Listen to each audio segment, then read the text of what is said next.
Well, let's start our course with a simple question, and that is just what is an ASP? As we start, I want to warn you now, I'm from Nashville, Tennessee, so you may hear a little bit of an accent in here, and if I use any words that you're not familiar with, if I catch myself, I'll explain what they are. I will try not to use any southern colloquialisms that you may not understand, but those will be something that you could email me. I always enjoy getting those.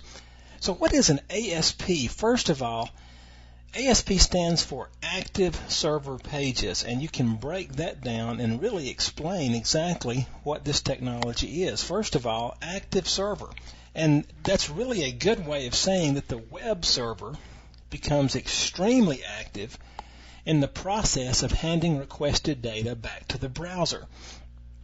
Because rather than just sitting there and the server handing static pages back that never change, the server actually renders these pages on a as-needed basis and sends them out kind of on the fly. And active, of course, means that this is active, that they can be changed, they are dynamic. And then, of course, pages refers to the actual pages that are being requested, the HTML pages and the ASPX pages and the ASP pages and so forth. Now, also, I want to point out that ASP can be confusing, and it's fairly often that I start to read an article about ASP, and after the first line or two, I realize, hey, wait a minute, they're not talking about active server pages here. Because ASP is also an acronym for Application Service Provider, and I just want you to be aware of that. And that's a situation where you use an application over a network, usually the internet, where you don't actually have the application on your machine, you just simply utilize it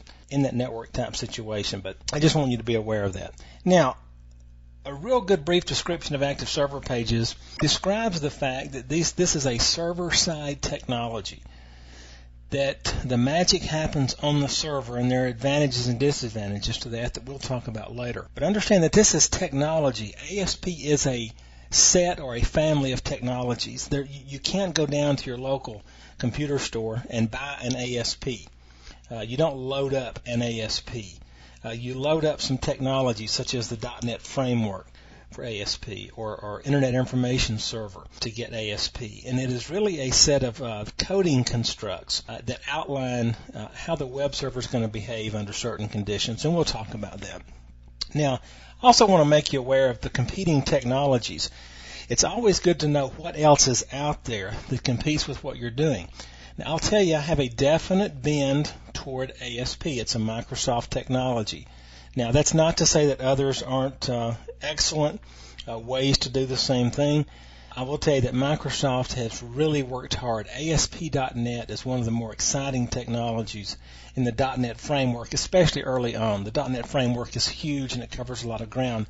ASP.NET is getting a lot of attention, and it's kind of the first wave of acceptance, and you'll see why as we go through the course here. But one of the competing technologies you'll hear a lot about is JSP, Java Server Pages.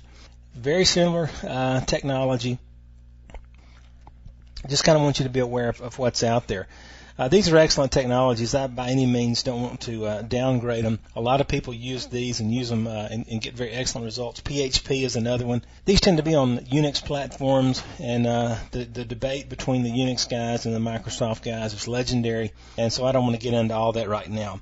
The one thing I want you to understand is that Microsoft looked at the way the web was being used, the way information was being passed back and forth, the need for more dynamic web pages. And they said, with what's out there, what can we do to it to make that more effective? Now, there are a lot of people are really kind of get on Bill Gates' case for the fact that Microsoft takes a lot of other people's ideas and builds on them. There's actually a joke out there. You may have heard it, but that is that if you see Bill Gates on a bicycle, should you swerve and hit him? And, of course, the answer is no. He's probably riding your bicycle. And, a lot of people fault Microsoft for that, but I actually think it's really kind of cool that this company will recognize a technology that has a lot of potential and then take that technology and build on it and work it into their products. And that is exactly what ASP is. We will take a look in a couple of the later videos on the history of ASP, and you'll have a better understanding and more of a foundation on what it is, how we got here, and what makes ASP.NET so special. In the next video, we're going to take a look at some diagrams. I want to draw out graphically what ASP is, what it does, And I want you to get an image kind of in your brain as we go through here so that you can kind of refer back to that image and see what step you are in the whole ASP process.